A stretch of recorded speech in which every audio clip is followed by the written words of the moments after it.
Hey everyone, it's the Fine Touch Detailing Garage located in Salem, Oregon, and here is another video of the 1966 Chevy Nova Super Sport that we completed at the client's residence after a complete restoration.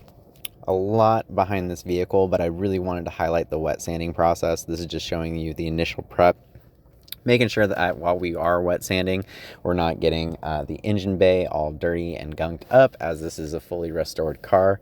The piece that we were definitely missing on this vehicle was after the painter had it for, the client said about a year working on this vehicle and prepping it. The client was left with some very, very deep pigtailing marks and some wet sanding marks in the A-pillar, as well as the hood that he wanted to get rid of.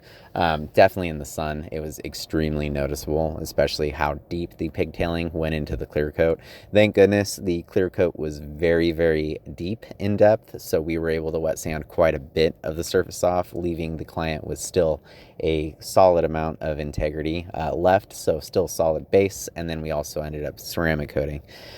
Just wanted to highlight kind of some of the issues here with this, though. When we initially started, these marks were so bad. We actually went with a 1200 grit sandpaper process and diluted that all the way to 3000 before final polish. And at the end of the day, these are the results that I think the client should have expected, especially if the painter did his finish work. Now, the rest of the car looked fantastic. It truly was just these A-pillars and the hood. I'm thinking that's probably just a rush job. The client was probably pressuring the painter to get the job done, potentially, and or the painter was just rushing the job because he had been working on it for too long. Definitely showed the rush, though, leaving all the marks in the hood. As we keep on going to, I really wanted to highlight what you were looking at before, during, and after the wet sanding process.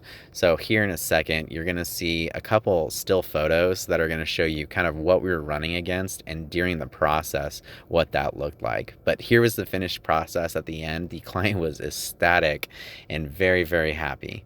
I think he spent over 30 grand, if I'm remembering right, on this paint job. So again, just these are not the expectations that you should get from this kind of money spent aesthetically on a paint job. That was after the wet sanding. You still see the marks. And then this is just going to show you a couple stills of the process. So a lot of wet sanding went into this to make it look like it should have, but another highlighted process of wet sanding in the shop. And hope you guys enjoyed the content. But we will see you next time. Hope you enjoyed.